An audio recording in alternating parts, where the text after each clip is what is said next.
ഈ ചാപ്റ്ററിൽ അടുത്ത ഇമ്പോർട്ടൻ്റ് ആയിട്ടുള്ള ടോപ്പിക്കാണ് contraceptives. Very very very important. ഈ ടോപ്പിക്കിൽ 1 മുതൽ 3 മാർക്ക് വരെയുള്ള ക്വസ്റ്റ്യൻസ് ചോദിക്കാറുണ്ട്. So very one word, fill in the blanks, match the following, one sentence answer, subdivisions ആയിട്ട് എങ്ങനെ വേണമെങ്കിലും ഈ ടോപ്പിക്കിൽ നിന്ന് ക്വസ്റ്റ്യൻസ് ചോദിക്കാം. ഇത് ശരിക്കും പറഞ്ഞാൽ എക്സാമിന് വേണ്ടി മാത്രമല്ല, നിങ്ങളുടെ ഭാവിക്ക് വേണ്ടിയിട്ടും കൂടി അത്രയും ഇമ്പോർട്ടൻസ് നൽകുന്നൊരു ടോപ്പിക്കാണിത്. ഓക്കെ, അപ്പോൾ എല്ലാവരും നല്ലതുപോലെ പഠിച്ച് വെക്കണം. Contraceptives are devices used to prevent unwanted pregnancies. ഇപ്പോൾ സൈഡിൽ കുറേ ചിത്രങ്ങൾ കാണുന്നുണ്ടാവും അല്ലേ? ഇതെല്ലാം ഓരോ കോൺട്രാസെപ്റ്റീവ് മെഷേഴ്സാണ്, അല്ലെങ്കിൽ കോൺട്രാസെപ്റ്റീവ് ഡിവൈസസ് ആണ്, ടൂൾസാണ്, കോൺട്രാസെപ്റ്റീവ്സ് ആണ്. ഓരോന്നിനും ഓരോ പേരുകളുണ്ട്, ഓരോ കാറ്റഗറിയിലാണ് വരുന്നത്. അപ്പോൾ ഇതിന് ഓരോന്നിനെയും കുറിച്ച് നമുക്ക് പിന്നിലുള്ള സെക്ഷൻസിലൊക്കെ പഠിക്കാനുണ്ട്. അപ്പോൾ പ്രഗ്നൻസി എന്നൊരു സിറ്റുവേഷൻ, അല്ലെങ്കിൽ പ്രഗ്നൻ്റ് ആവണ്ട, അല്ലെങ്കിൽ പിന്നീട് മതി, അങ്ങനെയുള്ള സാഹചര്യം, അല്ലെങ്കിൽ ഇനി പ്രഗ്നൻ്റ് ആവേ വേണ്ട. അപ്പം ഇങ്ങനെ കുറേ 2-3 സിറ്റുവേഷൻസ് ഉണ്ടല്ലേ. ഒന്ന് പ്രഗ്നൻസി ഡിലേ ചെയ്യാൻ, പിന്നെ ഒന്ന് പ്രഗ്നൻസി ഒട്ടും വേണ്ട, പിന്നെ അൺവാണ്ടഡ് പ്രഗ്നൻസി, അതായത് ഇപ്പോൾ എനിക്ക് പ്രഗ്നൻ്റ് ആവണ്ട, ഇന്ന കാരണം കൊണ്ട് പ്രഗ്നൻ്റ് ആവണ്ട. ഇങ്ങനത്തെ 3 സിറ്റുവേഷൻസ് ആണുള്ളത്. ഇപ്പോൾ ഇതിനെയൊക്കെ പറയും അൺവാണ്ടഡ് പ്രഗ്നൻസീസ്. അപ്പോൾ ഈ അൺവാണ്ടഡ് പ്രഗ്നൻസീസ് പ്രിവെൻറ്റ് ചെയ്യാൻ, ഇല്ലാതാക്കാൻ, ഒഴിവാക്കാനുള്ള ഡിവൈസസ് ആണ്, ടൂൾസാണ് ഈ contraceptives. Characteristics of contraceptives. An ideal contraceptive should be. ഇപ്പോൾ നമ്മൾ ഉപയോഗിക്കുന്ന കൺട്രാസെപ്റ്റീവ്സ് നമ്മുടെ ഏത് രീതിയിലും നമ്മളെ അത് എഫക്റ്റ് ചെയ്യാൻ പാടില്ല അല്ലേ. നെഗറ്റീവായിട്ട് ഒരു ഇമ്പാക്റ്റും വരാൻ പാടില്ല. വന്നാൽ പോയി, അടുത്ത ജനറേഷനെ ബാധിക്കും അല്ലേ. പിന്നെ കുഞ്ഞുങ്ങൾക്ക് ജന്മം നൽകിയില്ലെങ്കിൽ പിന്നെ അച്ഛനമ്മമാരെ കൊണ്ട് വല്ല പ്രയോജനമുണ്ടോ? ഇല്ല. So they are actually a biological objects for producing, for continuing their generation അല്ലേ. അപ്പോൾ ഈ കൺട്രാസെപ്റ്റീവ്സ് ഐഡിയൽ ആയിരിക്കണം. നമ്മുടെ ഏത് രീതിയിലും നമ്മുടെ ഒരു കാര്യത്തിലും അത് ഇൻ്റർഫിറൻസ് ഉണ്ടാകാൻ പാടില്ല. So an ideal contraceptive should be user friendly. User friendly വെച്ചാൽ എന്താണ്? പുരുഷനോ സ്ത്രീയോ ഉപയോഗിക്കുമ്പോൾ അത് ആ സ്ത്രീക്കോ പുരുഷനോ ബുദ്ധിമുട്ടുണ്ടാകാത്ത രീതിയിലായിരിക്കണം ആ ഒരു contraceptive. Easily available. Easily available means എല്ലാ ഫാർമസീസും ഹെൽത്ത് കെയർ ക്ലിനിക്സിലും ഹോസ്പിറ്റൽസിലും ഇവിടെയൊക്കെ അവൈലബിൾ ആയിരിക്കണം, കിട്ടണം സാധനം. അതായത് റെയർ ആവാം, ദുർലഭമാവാൻ പാടില്ല, അല്ലെങ്കിൽ ദൂരെ പോയാലേ കിട്ടുള്ളൂ, ഇന്ന ടൗണിൽ പോയാലേ കിട്ടുള്ളൂ, അങ്ങനെ വരാൻ പാടില്ല. എല്ലാവരുടെയും എളുപ്പം കിട്ടുന്നതായിരിക്കണം. എഫക്റ്റീവ്. നമ്മൾ എന്തിനാണോ ഇത് ഉപയോഗിക്കുന്നത് അത് നടക്കണം. അല്ലാണ്ട് അത് വെറുതെ ഉപയോഗിച്ചിട്ട് ഒരു കാര്യം. ഇപ്പോൾ ഫോർ എക്സാമ്പിൾ നമ്മളിപ്പോൾ കൊറോണ വാക്സിനേഷൻ എടുക്കുകയാണ്. നമ്മൾ 2 ഡോസും കഴിഞ്ഞു, 3-ാമത്തെ ഡോസും കഴിഞ്ഞു, ഇനി 6 മാസം കഴിഞ്ഞു വാക്സിനേഷൻ എടുക്കണം എന്ന് പറയുന്നു. എന്നിട്ടും അതിനെ കൊണ്ട് പ്രയോജനമില്ലെങ്കിലോ? So that is not effective. അപ്പോൾ അതേപോലെ നമ്മൾ ഈ കൺട്രാസെപ്റ്റീവ്സ് യൂസ് ചെയ്യുമ്പോൾ അത് എഫക്റ്റീവ് ആയിരിക്കണം. അതിനെ കൊണ്ട് എന്താണോ ജോലി, ആ ജോലി അത് കൃത്യമായിട്ട് ആ കൺട്രാസെപ്റ്റീവ് ചെയ്യണം. Reversible with no or least side effects. Reversible ആയിരിക്കണം. അതായത് ഇപ്പം നമ്മൾ പ്രഗ്നൻസി എന്നുള്ളൊരു സിറ്റുവേഷൻ നമ്മൾ തൽക്കാലത്തേക്ക് ഒഴിവാക്കി, കുറച്ച് കഴിഞ്ഞ് നമ്മൾ പ്രഗ്നൻ്റ് ആവണം എന്ന് ആഗ്രഹിക്കുന്നു. അപ്പോൾ പ്രഗ്നൻ്റ് ആവണം. ഈ കോൺട്രാസെപ്റ്റീവ്സ് ഉപയോഗിച്ച കാരണം പ്രഗ്നൻ്റ് ആയില്ലെങ്കിൽ that means that female or female has become infertile because of using contraceptives. ആ ഒരു സിറ്റുവേഷൻ വരാൻ പാടില്ല. അപ്പോൾ റിവേഴ്സിബിൾ ആയിരിക്കണം. ദാറ്റ് ഈസ് എപ്പോൾ വേണമെങ്കിലും പ്രഗ്നൻ്റ് ആവണം എന്ന രീതിയിലായിരിക്കണം ആ കോൺട്രാസെപ്റ്റീവ്. സൈഡ് എഫക്ട്സ് ഉണ്ടാകാൻ പാടില്ല. Side effects in the sense നമുക്ക് ഫിസിക്കൽ ആവാം, ഹോർമോണൽ ആവാം അല്ലേ, ബയോകെമിക്കൽ ആവാം, ഫിസിയോളജിക്കൽ ആവാം. ഇപ്പോൾ ഏത് രീതിയിലാണെങ്കിലും സൈഡ് എഫക്ട്സ് വരാൻ പാടില്ല. It also should in no way interfere with the sexual drive. That is, sexual ഇൻ്റർകോഴ്സിൽ ഏർപ്പെടുന്ന സമയത്ത് ആ സമയത്ത് ഉണ്ടാകുന്ന സെക്ഷൽ ബിഹേവിയർ പാറ്റേൺസിൽ, അത് മെയിലാണെങ്കിലും ഫീമെയിലാണെങ്കിലും ഉണ്ടാകുന്ന സെക്ഷൽ ബിഹേവിയർ പാറ്റേൺസിൽ ഒരു ചേഞ്ചും വരാൻ പാടില്ല, അതിനെ എഫക്റ്റ് ചെയ്യാൻ പാടില്ല. Desire or the sexual act of the user, that is ഫിസിക്കലായിട്ട് അവരുടെ ആ സെക്ഷൽ ആക്ടിവിറ്റീസിൽ ഇത് ഇൻ്റർഫിയർ ചെയ്യാൻ പാടില്ല. ഏത് രീതിയിലും ഈ കോൺട്രാസെപ്റ്റീവ്സ് ഇൻ്റർഫിയർ ചെയ്യാൻ പാടില്ല, ഒരു തടസ്സമാവാൻ പാടില്ല. ക്ലാസിഫിക്കേഷൻ ഓഫ് കോൺട്രാസെപ്റ്റീവ്സ്, ഇതാണ് ഞാൻ പറഞ്ഞ സൈഡിൽ കുറേ ചിത്രങ്ങൾ ഉണ്ടായിരുന്നു പറഞ്ഞില്ലേ, ആ ചിത്രങ്ങൾ വരുന്ന കാറ്റഗറീസ് ആണ് അതൊക്കെ. അപ്പോൾ നോക്കുക, contraceptives are broadly classified into natural or traditional methods, barrier methods, IUDs, intrauterine devices, oral contraceptives, injectables, implants, surgical methods. അപ്പോൾ ഇപ്പോൾ കേൾക്കുമ്പോൾ അയ്യോ ഇത്രയൊക്കെ പഠിക്കാനുണ്ടോ തോന്നിപ്പോവും. പഠിച്ചു കഴിഞ്ഞാൽ മനസ്സിലാവും ഏതെല്ലാം കാറ്റഗറീസിൽ വരും. Then it become simple. Okay, അപ്പോൾ ഇത്രയും കാറ്റഗറീസ് ഉണ്ട്, ഏകദേശം 7 ഉണ്ട്. ഇതിൽ മെയിനായിട്ട് എക്സാമ്പിൾസിനാണ് നമ്മൾ ഇമ്പോർട്ടൻസ് കൊടുക്കേണ്ടത് കേട്ടോ.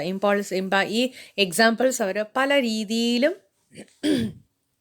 ചോദിക്കാറുണ്ട്.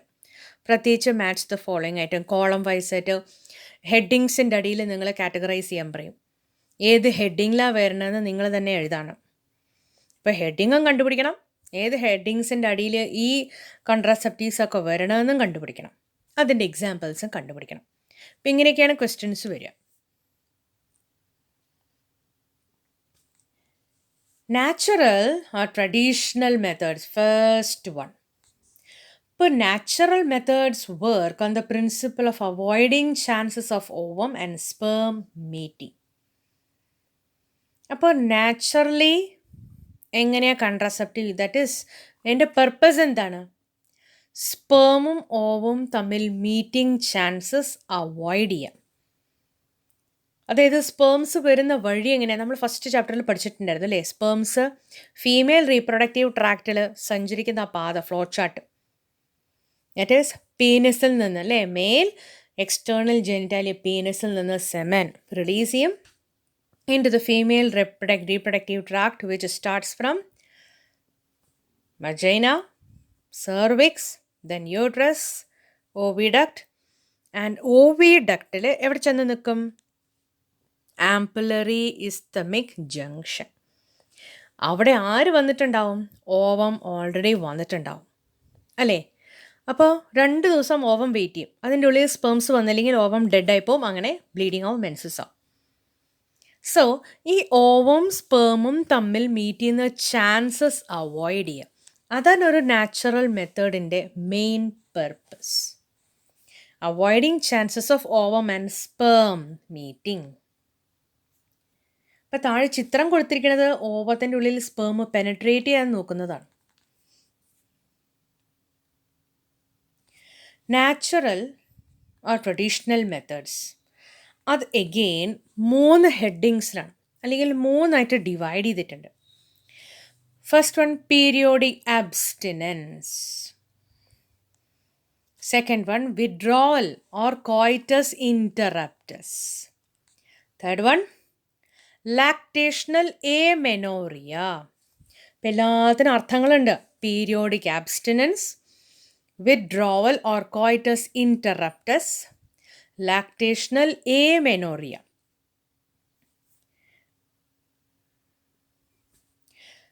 പീരിയോഡിക് ആബ്സ്റ്റിനൻസ്, അപ്പോൾ സൈഡിലൊരു പൈ ഡയഗ്രം കൊടുത്തിട്ടില്ല, എന്താ നോക്കൂ, ഒരു മെൻസ്ട്രേഷൻ, അതിൻ്റെ കലണ്ടറാണ്, നമ്മുടെ മെൻസ്ട്രൽ സൈക്കിളിൻ്റെ ഒരു കലണ്ടറാണ് കേട്ടോ.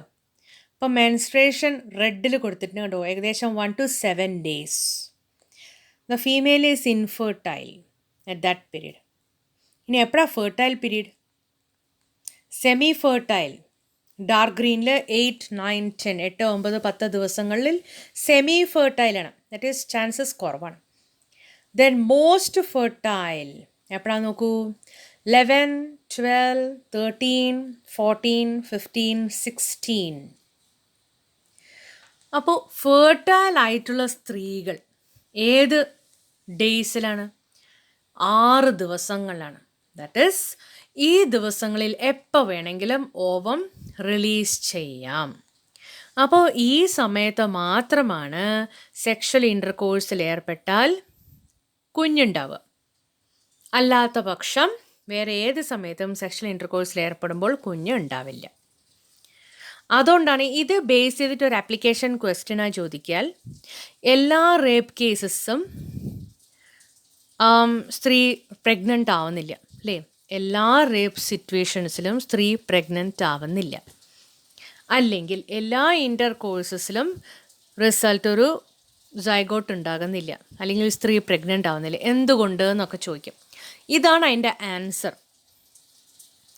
അതായത് ഒരു സ്ത്രീയുടെ ഓവുലേഷൻ പീരീഡ് അല്ലെങ്കിൽ ഫെർട്ടൈൽ പീരീഡ് എന്ന് പറയുന്നത് 11, 12, 13, 14, 15, 16 ഈ 6 ദിവസങ്ങളിലാണ്.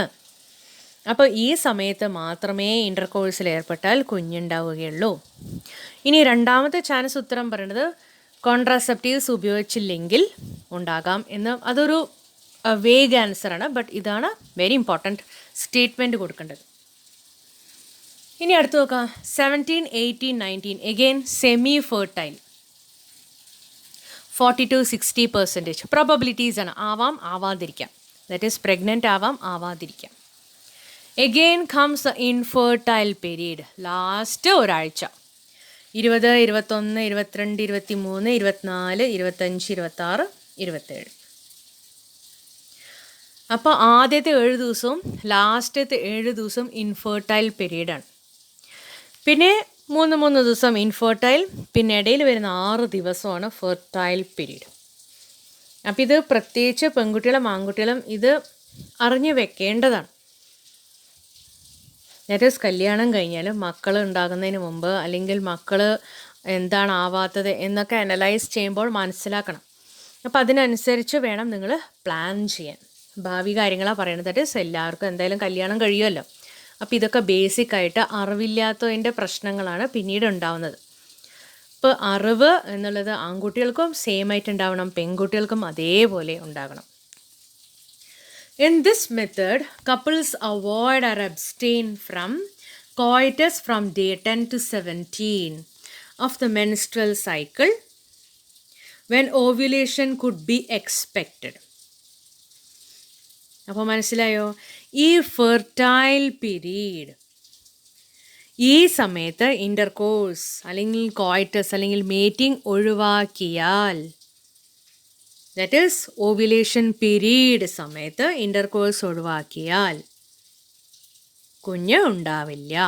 അത് ഷുവറാണ്. 10 മുതൽ 17 വരെയുള്ള ദിവസങ്ങൾ. നാച്ചുറലായിട്ട് പ്രഗ്നൻസി അവോയ്ഡ് ചെയ്യുന്ന രീതിയാണിത്. ദാറ്റ് ഈസ് ഒരു ടൂൾസ് ഉപയോഗിക്കില്ല, no devices, no tablets, no medicine, nothing. ഈ അറിവ് വെച്ചിട്ട് നമ്മൾ പ്രഗ്നൻസി ഡിലേ ചെയ്യണം, ബയോളജിക്കലായിട്ട് എന്ന് വേണമെങ്കിൽ പറയാം. As chances of fertilisation are very high during this period, it is called the fertile period. അപ്പോൾ ഫെർട്ടൈൽ പീരീഡ് എന്ന് പറഞ്ഞാൽ എന്താണ്?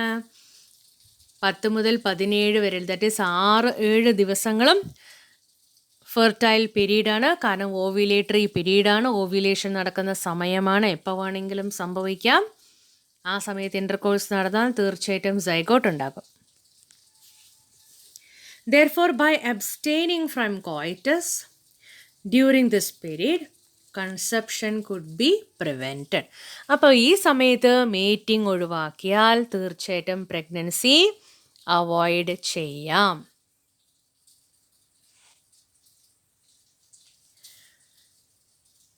നാച്ചുറൽ ആൻഡ് ട്രഡീഷണൽ മെത്തേഡ്സിലെ രണ്ടാമത്തെ മെത്തേഡാണ് വിഡ്രോവൽ ഓർ കോയിറ്റസ് ഇൻറ്ററപ്റ്റസ്.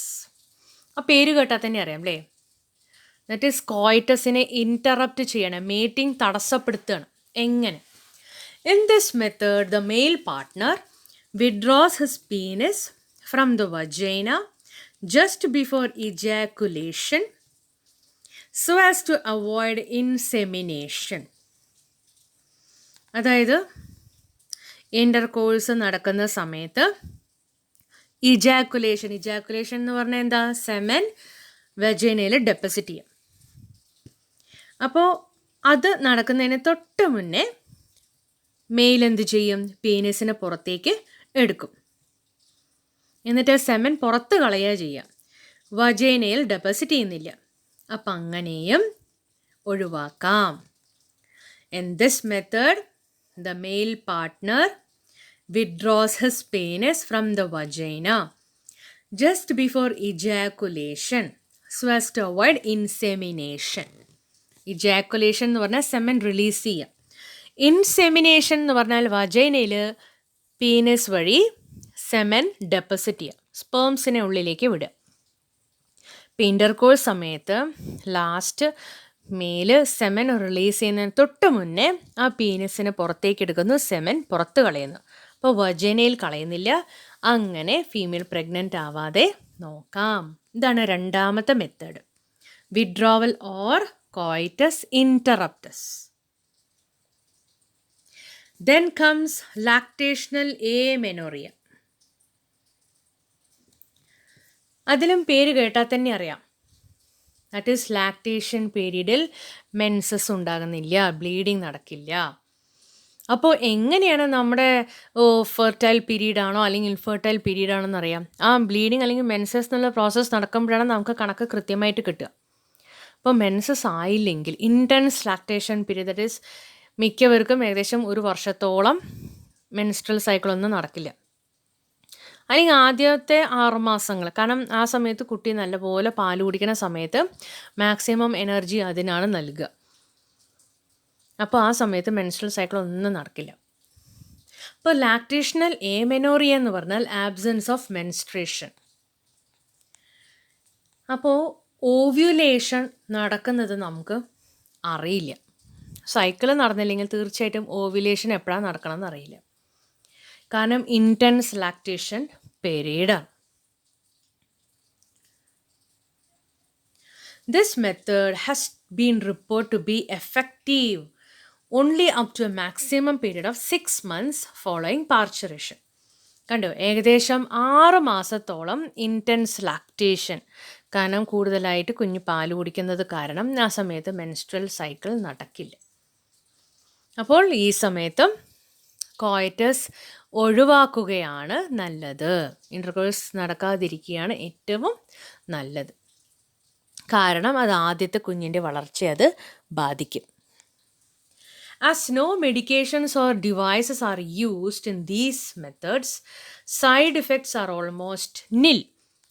അപ്പോൾ ഈ 3 മെത്തേഡ്സിലും, അതായത് ലാക്ടേഷണൽ ഏമെനോറിയ, വിഡ്രോവൽ, പിന്നെ ആദ്യത്തെ മെത്തേഡ്, ഈ 3 മെത്തേഡ്സിലും സൈഡ് എഫക്ട്സ് തീരെ ഉണ്ടാവില്ല. കാരണം എന്താ? നമ്മൾ പുറത്തുനിന്ന് ഒരു ഡിവൈസസോ ടൂൾസോ മെഡിസിൻസോ വാട്ടെവർ ആർട്ടിഫിഷ്യലായിട്ട് നമ്മളൊന്നും ഇവിടെ യൂസ് ചെയ്യുന്നില്ല. എല്ലാം naturally, that is male partner and female partner റെസ്പോൺസിബിളായിട്ട് അവർ ഈ കൺട്രാസെപ്ഷൻ അവർ നടത്തുകയാണ്. ബയോളജിക്കൽ വേ എന്ന് വേണമെങ്കിൽ പറയാം, natural method. So chances of failure in this method are also high. പക്ഷേ കണക്ക് ശരിയായില്ലെങ്കിൽ, ദാറ്റ് ഈസ് സ്ത്രീ കണക്കാക്കുന്നത് ശരിയായില്ലെങ്കിൽ തീർച്ചയായിട്ടും പ്രഗ്നൻസി ചാൻസസ് കൂടുതലാണ്. അപ്പോൾ ഇത് വളരെ ഇമ്പോർട്ടൻ്റ് ആണ്, ഓർത്ത് വയ്ക്കുക. Then comes barrier methods. അപ്പോൾ ആദ്യം നാച്ചുറൽ മെത്തേഡ്സ് ആയിരുന്നു, രണ്ടാമത്തത് barrier methods. In barrier methods ഈ പിക്ചേഴ്സ് ഒന്ന് നന്നായി നോട്ട് ചെയ്ത് വെക്കണേ. മുകളിൽ കോണ്ടം ഫോർ മെയിൽ, രണ്ടാമത്തത് കോണ്ടം ഫോർ ഫീമെയിൽ. എക്സാമിന് ഈ പിക്ചേഴ്സ് തരാം.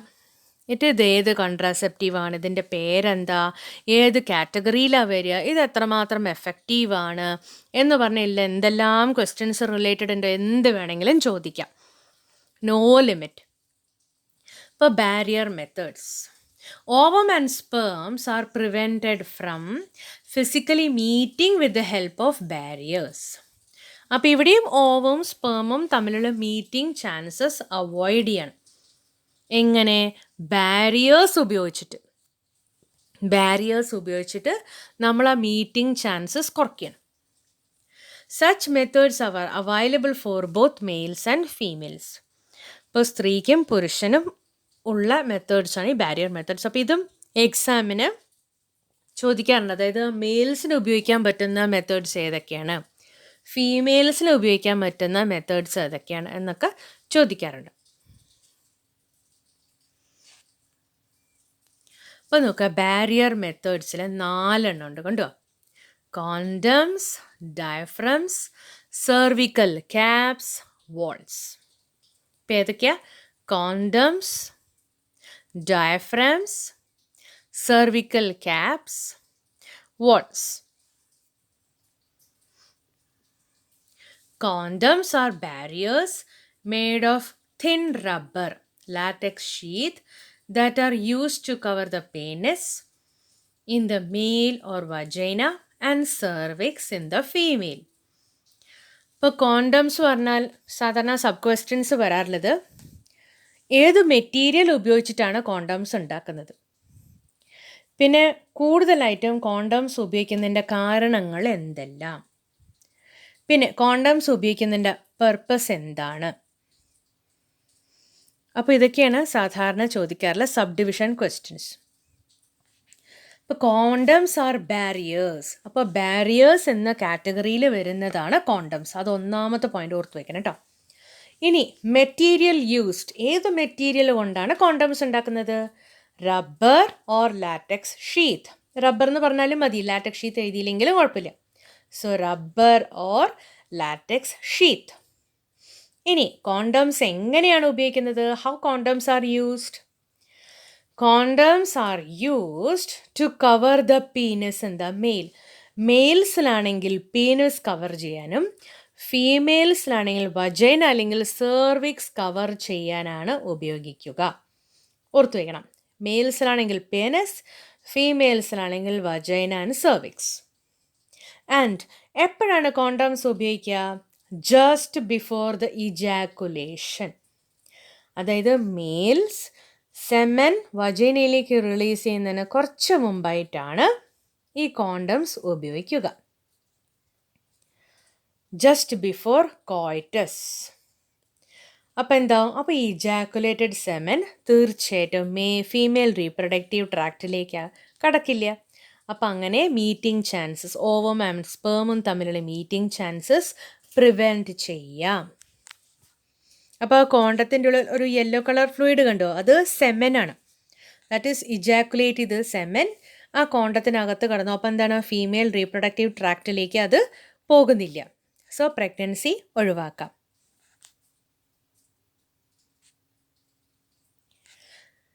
നിരോധ് is a popular brand of condom for the male. ഇതും സ്ഥിരമായി ചോദിക്കാറുള്ള ചോദ്യമാണ്. ദാറ്റ് ഈസ് മെയിൽസിൽ കോണ്ടംസിൻ്റെ പോപ്പുലർ ബ്രാൻഡ് ഏതാണ്? നിരോധ്. ഇത് ചോദിക്കാറുണ്ട് കേട്ടോ. ഇത് പണ്ടത്തെ സിലബസ് ആയ കാരണം ഇപ്പോൾ ഒരുപാട് ബ്രാൻഡ്സ് ഇറങ്ങിയിട്ടുണ്ട്. ഇത് പഴയ സിലബസ് ആയ കാരണമാണ് നിരോധ് എന്ന ക്വസ്റ്റ്യൻ വരുന്നത്. Use of condoms has increased in recent years due to its additional benefit of protecting the user from contracting STIs and AIDS. അപ്പോൾ ഇത് കോണ്ടംസ് ഉപയോഗിക്കുന്നതുകൊണ്ട് ശരിക്കും പറഞ്ഞാൽ യൂസറിന് വലിയ ബുദ്ധിമുട്ടില്ല. അതുമാത്രമല്ല, ഇത് വെരി വെരി ഇമ്പോർട്ടൻ്റ് പോയിന്റ് എന്ന് പറയുന്നതാണ് STDs, അതായത് സെക്ഷുവലി ട്രാൻസ്മിറ്റഡ് ഡിസീസസ്, പിന്നെ എയ്ഡ്സ്. അങ്ങനെ ഈ 2 മാരകമായിട്ടുള്ള അസുഖങ്ങളിൽ നിന്ന് രക്ഷ നേടുന്നുണ്ട് എന്നാണ് പറയുന്നത്. ഫോർ എക്സാമ്പിൾ ഇപ്പം ബോംബെയിലും കൽക്കണിക്കത്തെ മെട്രോപൊളിറ്റൻ സിറ്റീസിലൊക്കെ ഈ സെക്സ് ട്രേഡൊക്കെ നടക്കുന്നുണ്ട് അല്ലേ? റെഡ് സ്ട്രീറ്റ് എന്നൊക്കെ നിങ്ങൾ കേട്ടിട്ടുണ്ടാവും. അപ്പോൾ ഈ പ്രോസ്റ്റിറ്റ്യൂഷൻ എന്ന് പറയുന്ന കുറച്ച് സ്ത്രീകൾ ഇതിൽ ഏർപ്പെടുന്നുണ്ട്. അപ്പോൾ അസുഖങ്ങൾ അവർ കൊണ്ടുപോയി നടക്കുന്നുണ്ട്. എയ്ഡ്സ് ഉള്ളവരും ഇല്ലാത്തവരൊക്കെ ഉണ്ടാവും, നമുക്കൊന്നും പറയാൻ പറ്റില്ല. അതേമാതിരി ഈ ദൂരെ യാത്ര ചെയ്യണവർ, ഫുൾ ടൈം യാത്ര ചെയ്യണവർ, അങ്ങനെ കുറേ കാറ്റഗറീസ് അത് ഞാൻ സ്പെസിഫൈ ചെയ്യുന്നില്ല. അപ്പോൾ ഇങ്ങനത്തെ ആളുകൾ എന്ത് ചെയ്യുന്നു വെച്ചാൽ കോണ്ടംസ് ഉപയോഗിക്കും. അപ്പോൾ ഇങ്ങനെയുള്ള രീതിയിൽ പോകുമ്പോൾ ഈ സെക്ഷലി ട്രാൻസ്മിറ്റഡ് ഡിസീസും എയ്ഡ്സിൽ നിന്ന് ഒരുപാട് രക്ഷ നേടുന്നുണ്ട്. ഇപ്പോൾ മെയിനായിട്ട് നമുക്ക് ലാസ്റ്റ് ഒരു 3 പോയിന്റ് പഠിക്കേണ്ടത്, അത് സ്ഥിരമായി ചോദിക്കാറുള്ള ചോദ്യമാണ്. ദാറ്റ് ഈസ് ഈ STDസിൽ നിന്ന് പ്രൊട്ടക്റ്റ് ചെയ്യാൻ എന്തെല്ലാം ചെയ്യണം എന്നുള്ളത്. ഞാൻ ആ സെക്ഷൻ എടുക്കുമ്പോൾ പറഞ്ഞുതരാം. അപ്പോൾ കോണ്ടംസിൻ്റെ ബെനിഫിറ്റ് എന്താണെന്നാണ് അടുത്ത സബ് ക്വസ്റ്റ്യൻ ആയിട്ട് വരിക. Protecting the user from STDs and AIDS. Both the male and female condoms are disposable. ഇപ്പോൾ ഡിസ്പോസബിൾ എന്ന് പറയാം, കളയാൻ. And can be self inserted and thereby gives privacy to the user. ഇപ്പോൾ സ്വന്തമായിട്ട് തന്നെ ഒരാളുടെയും സഹായം കൂടാതെ നമുക്ക് സ്വന്തമായിട്ട് തന്നെ അത് യൂസ് ചെയ്യാൻ പറ്റും. നമുക്കത് എങ്ങനെയാണ് ചെയ്യേണ്ടത്, നമുക്ക് തനിയെ ഇൻസേർട്ട് ചെയ്യാനൊക്കെ പറ്റും, വേറൊരാളുടെ സഹായം വേണ്ട. അപ്പോൾ ഈ കോണ്ടംസ് ഒക്കെ ഡിസ്പോസബിൾ, നമ്മൾ ഡിസ്പോസബിൾ ഗ്ലാസ് എന്നൊക്കെ പറയില്ലേ, ദാറ്റ് ഈസ് അതിനെ നമുക്ക് കളയാൻ പറ്റും. റീയൂസ് ചെയ്യാൻ പറ്റില്ല, നമുക്ക് കളയാനേ പറ്റുള്ളൂ കേട്ടോ. ഇപ്പോൾ കോണ്ടംസ് ഏറ്റവും ഇമ്പോർട്ടൻ്റ് ആയിരുന്നു. ഇനി അടുത്തതാണ് diaphragms, cervical caps and balls. അപ്പോൾ നോക്കുക, സൈഡിലെ ചിത്രം നോക്കുക. സെർവിക്കൽ ക്യാപ്പിൻ്റെ ചിത്രമാണ് തന്നിരിക്കുന്നത് കേട്ടോ, വിച്ച് കവേഴ്സ് സെർവിക്സ്. സെർവിക്സിനെ കവർ ചെയ്യുന്നതാണിത്. ഇനി female reproductive system side view ആണ് തന്നിരിക്കുന്നത്. Diaphragm which fits against vaginal wall. അങ്ങനെ വജൈനൽ വാളിൻ്റെ സൈഡിൽ അത് ഫിറ്റ് ചെയ്യാൻ പറ്റും. കണ്ടോ, സെർവിക്കൽ ക്യാപ്പ്, പിന്നെ ഡയഫ്രം. കാരണം സെർവിക്സിൻ്റെ അറ്റത്ത് ഒരു yellow colour cap like structure കാണാം. ആ ക്യാപ്പ്, അതാണ് സെർവിക്കൽ ക്യാപ്പ്. അത് സെർവിക്സിലാണ് ക്യാപ്പ് വെച്ചിരിക്കുന്നത്. പിന്നെ ഡയഫ്രം വജൈനയുടെ വോളിലും ഉണ്ട്, സൈഡിലായിട്ട് ഒരു വയലറ്റ് കളർ ഷെയ്ഡുള്ളത്. ഇപ്പോൾ diaphragm, cervical caps and walls are also barriers made of rubber. അപ്പോൾ ഇതും റബ്ബർ കൊണ്ട് തന്നെയാണ് ഉണ്ടാക്കിയിരിക്കുന്നത്. Material used is rubber, inserted into the female reproductive tract to cover the cervix during coitus. അപ്പോൾ ഇത് ഉപയോഗിക്കുന്നത് ഫീമെയിൽസ് ആണ്, സെർവിക്സ് കവർ ചെയ്യാനാണ് ഉപയോഗിക്കുന്നത്. They prevent conception by blocking the entry of sperms through the cervix. ഇപ്പോൾ സെർവിക്സിലൂടെ സ്പേംസിനെ enter ചെയ്യുന്നതിനെ തടയുന്നു. അതായത് വജൈനയിലൂടെ കടന്നിട്ടുണ്ടാകാം, പക്ഷേ സെർവിക്സിൻ്റെ അവിടെ നിന്ന് യൂട്രസിലേക്ക് എൻ്റർ ചെയ്യാൻ പറ്റില്ല. അപ്പോൾ ഇതിൻ്റെ ബെനിഫിറ്റ്, ഇതിൻ്റെ യൂസ് എന്താ ചോദിച്ചാൽ, block the entry of sperms through the cervix. അപ്പോൾ ഇത് കോയിറ്റസ് സമയത്ത് സെർവിക്സിനെ കവർ ചെയ്യാനാണ് ഇത് ഉപയോഗിക്കുന്നത്. ഫീമെയിൽസ് മാത്രമാണിത് ഉപയോഗിക്കുക.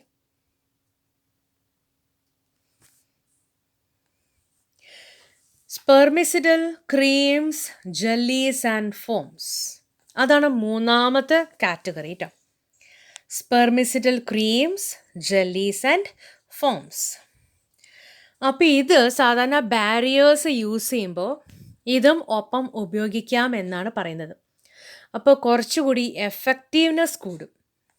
ബാരിയേഴ്സ് ഉപയോഗിക്കുന്നതിൻ്റെ കൺട്രാസെപ്റ്റീവ് എഫിഷ്യൻസി കൂട്ടാൻ സാധിക്കും. ഇപ്പോൾ താഴെ തന്നിരിക്കുന്ന ചിത്രങ്ങൾ നോക്കുക. Vaginal suppositories, spermicidal foam and applicator, cervical cap. കേട്ടോ, അപ്പോൾ ഇതെല്ലാം സ്പെർമിസൈഡൽ അല്ലെങ്കിൽ സ്പെർമിസൈഡ്സ് എന്ന് വേണമെങ്കിൽ പറയാം. That is sperm killers. സ്പേംസിനെ നശിപ്പിക്കുന്ന ക്രീംസും ജെല്ലീസും ഒക്കെയാണിത്. സ്പെർമിസിഡൽ എന്ന് പറഞ്ഞാൽ സ്പേം കില്ലിംഗ് എന്നാണ് അർത്ഥം. Creams, jellies and forms. അപ്പോൾ ഇത് ബാരിയേഴ്സിൻ്റെ ഒപ്പം ഉപയോഗിച്ചാൽ കോൺട്രാസെപ്റ്റീവ് എഫിഷ്യൻസി കൂട്ടാൻ സഹായിക്കും. അപ്പോൾ ഇതാണ് 3 ഓർത്ത് വയ്ക്കണം. Diaphragm, cervical caps and walls, പിന്നെ കോണ്ടംസ്, പിന്നെ വരുന്നത് spermicidal creams, jellies and foams. ഇനി മൂന്നാമത്തത്, that is first natural methods കഴിഞ്ഞു. രണ്ടാമത്തത് ബാരിയർ മെത്തേഡ്സ് മൂന്നാമത്തെ ഹെഡിങ് ആണ്. Intra uterine devices, IUDs, again very very important one. So നോക്കുക, ഒരു ഇൻട്രാ യൂട്രൈൻ ഡിവൈസാണ്, അത് പിന്നീട് വരുന്നുണ്ട്. അതിൻ്റെ ഒരു ചിത്രമാണ് കൊടുത്തിരിക്കുന്നത്, എങ്ങനെയാണ് ഇത് ഇൻസേർട്ട് ചെയ്യണതെന്നുള്ളത്. കണ്ടോ, IUD സ്ട്രിങ്. ഈ IUDസിൻ്റെയൊക്കെ ചിത്രം തന്നിട്ട് ചോദിക്കാം ഇതെന്താണ്, ഇത് ഏത് കാറ്റഗറിയിലാണ് വരിക, ഇതിൻ്റെ ബെനിഫിറ്റ് എന്താ, ഇത് ആർക്കാണ് ഉപയോഗിക്കാൻ സാധിക്കുക, ഇങ്ങനത്തെ ചില സബ് ക്വസ്റ്റ്യൻസ് ഒക്കെ ചോദിക്കാം.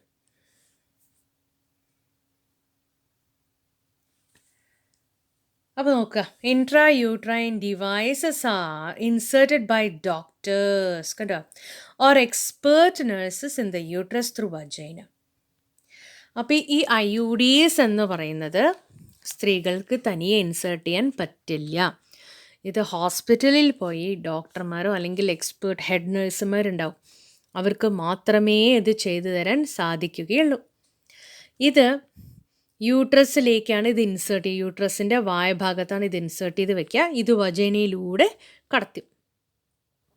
അപ്പോൾ ഇത് സാധാരണ ഒന്നാമത്തെ ഡെലിവറി കഴിഞ്ഞാൽ നമ്മുടെ വജൈന ഒന്ന് റിലാക്സ് ചെയ്തിട്ടുണ്ടാവും. അപ്പോൾ ആ സമയത്ത് കുറച്ചുകൂടി ഇൻസേർട്ട് ചെയ്യാൻ എളുപ്പമാണ്.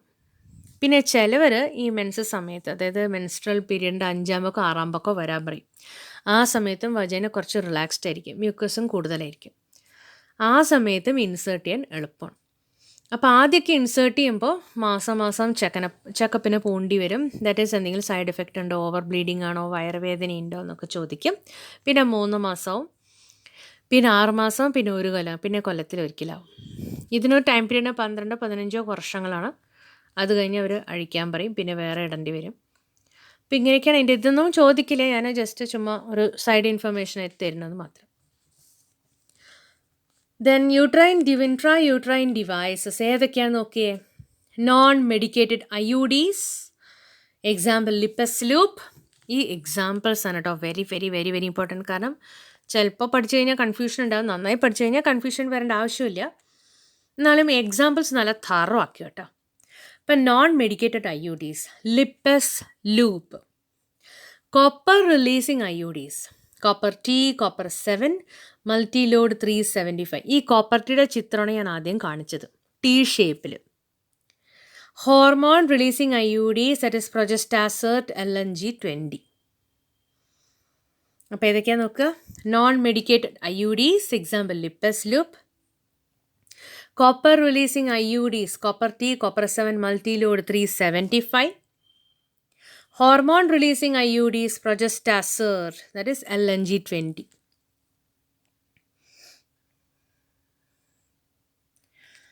അപ്പോൾ ഇവിടെ non medicated IUDs, example Lippes loop. Lippes ലൂപ്പിൻ്റെ ചിത്രമാണ്, സൈഡിലൊരു സ്ട്രിങ് പോലെ കണ്ടുവോ, ലിപ്പസ് ലൂപ്പ് സൈഡിൽ ചിത്രം ഓർത്ത് വയ്ക്കുക. അതാണ് എക്സാമിന് ചോദിക്കുക കേട്ടോ, ഡയഗ്രാം.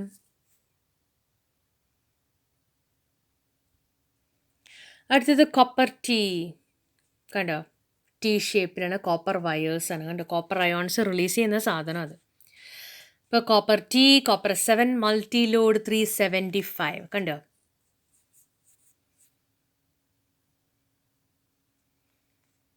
ഇതാണ് കോപ്പർ 7, കണ്ടോ, 7ൻ്റെ ഷേപ്പിലാണ്, അതും കോപ്പർ വയർ ചുറ്റിയിട്ടുണ്ട് കോപ്പർ അയോൺസ് റിലീസ് ചെയ്യാൻ. This is copper 7. ഇത് കണ്ടോ, മൾട്ടി ലോഡ് 375.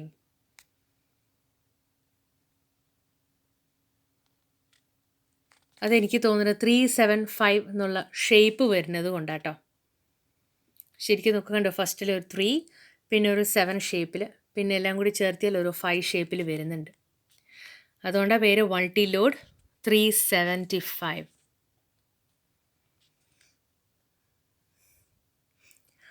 ശരിക്കും പറഞ്ഞാൽ ഇതിൻ്റെയൊക്കെ കോൺസ്റ്റിറ്റ്യൂഷൻ ഞാൻ എഴുതി വെച്ചിട്ടുണ്ട്, പക്ഷെ ഒന്നും പഠിക്കേണ്ട ആവശ്യമില്ല, ഞാൻ കഴിഞ്ഞ ക്ലാസ്സിലൊക്കെ പറഞ്ഞു കൊടുത്തിട്ടുണ്ടായിരുന്നു.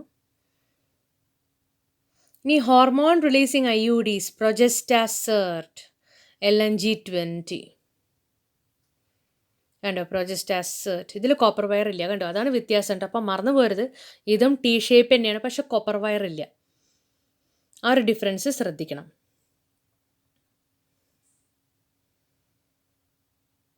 ഇത് ഹോർമോൺ റിലീസിങ് ആണ്. പ്രൈമറി സൈഡിൽ LNG-20 അതിൻ്റെയും ചിത്രം ലെഫ്റ്റ് സൈഡിൽ കൊടുത്തിട്ടുണ്ട്. LNG-20.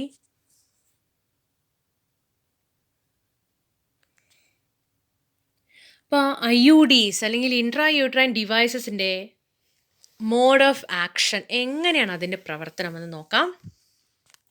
Increase phagocytosis of sperms, അതായത് കില്ലിംഗ് എന്നാണ് ഉദ്ദേശിച്ചത്.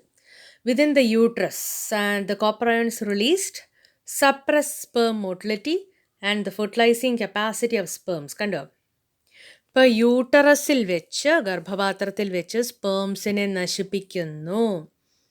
അത് മാത്രമല്ല, ഈ കോപ്പർ വയറിൽ നിന്ന് റിലീസ് ചെയ്യുന്ന കോപ്പർ അയോൺസ് എന്ത് ചെയ്യും? സ്പേമിൻ്റെ ചലനത്തെയും സ്പേമിൻ്റെ ഫെർട്ടിലൈസിങ് കപ്പാസിറ്റി, അതായത് സ്പേംസ് ഓവത്തിനെ ഫെർട്ടിലൈസ് ചെയ്ത് സൈഗോട്ട് ഉണ്ടാവില്ലേ, ആ ഒരു പ്രോസസ്സ്, ആ ഒരു കഴിവിനെ, ഇപ്പോൾ സ്പേംസിൻ്റെ മോട്ടിലിറ്റി, സ്പേംസിൻ്റെ ഫെർട്ടിലൈസിങ് കപ്പാസിറ്റി, ഇത് രണ്ടിനെ എന്ത് ചെയ്യും? സപ്രസ് ചെയ്യുന്നു, തടയുന്നു, കുറയ്ക്കുന്നു. ഇപ്പോൾ 2 ആക്ഷൻസ് ആണ്. ഒന്ന് ഫാഗോസൈറ്റോസിസ്, ഒന്ന് സ്പേം മോട്ടിലിറ്റി ആൻഡ് ഫെർട്ടിലൈസിങ് കപ്പാസിറ്റിയെ കുറയ്ക്കുന്നു, സപ്രസ് ചെയ്യുന്നു. അപ്പോൾ ഇങ്ങനെ ഇതാണ് mode of action of IUDs. IUDs increase phagocytosis of sperms within the uterus and the copper ions released suppress sperm motility and the fertilizing capacity of sperms. The hormone releasing IUDs in addition make the uterus unsuitable for implantation. അപ്പോൾ ഈ hormones ഉപയോഗിക്കുന്നത് കാരണം implantation നടക്കില്ല. Implantation എന്ന് പറഞ്ഞാൽ അഥവാ ഇപ്പോൾ സ്പേമും തമ്മിൽ മീറ്റ് ചെയ്തു, സൈഗോട്ട് ഉണ്ടായി, യൂട്രസിലിറങ്ങി, അവിടെ യൂട്രസിൻ്റെ ഭിത്തിയിൽ അള്ളിപ്പിടിക്കുമെന്ന് ഞാൻ പറഞ്ഞു. അങ്ങനെ പ്രഗ്നൻസി എന്നുള്ള സ്റ്റേജിലേക്ക് കടക്കും. ആ എൻഡോമെട്രിയത്തിൽ ഇങ്ങനെ ഒട്ടിപ്പിടിച്ച് നടക്കുന്ന ആ സ്റ്റേജാണ് ഇംപ്ലാന്റേഷൻ അല്ലേ. ആ ഇംപ്ലാന്റേഷൻ നടക്കാതിരിക്കാൻ സഹായിക്കണം. ഇംപ്ലാന്റേഷൻ നടക്കാൻ അത് അൺസ്യൂട്ടബിൾ ആക്കണം. ആ യൂട്രസിന് അതിനെ പറ്റാതാക്കുന്നുണ്ട്. യൂട്രസിൻ്റെ ഇൻറ്റേർണൽ എൻവയൺമെൻറ്റിനെ തന്നെ അത് മാറ്റുന്നുണ്ട്, ഈ hormone releasing IUDs. And make the cervix hostile to the sperms. അങ്ങനെ സെർവിക്സിലൂടെ സ്പേംസിനെ എൻ്റർ ചെയ്യാൻ പറ്റാതെ, സെർവിക്സിൽ തന്നെ സ്പേംസിന് സർവൈവ് ചെയ്യാൻ പറ്റാത്ത രീതിയിലാക്കുന്നുണ്ട്. ഇപ്പോൾ സെർവിക്സിലും ആക്ഷൻ വരുന്നുണ്ട്, യൂട്രസിലും ആക്ഷൻ വരുന്നുണ്ട്.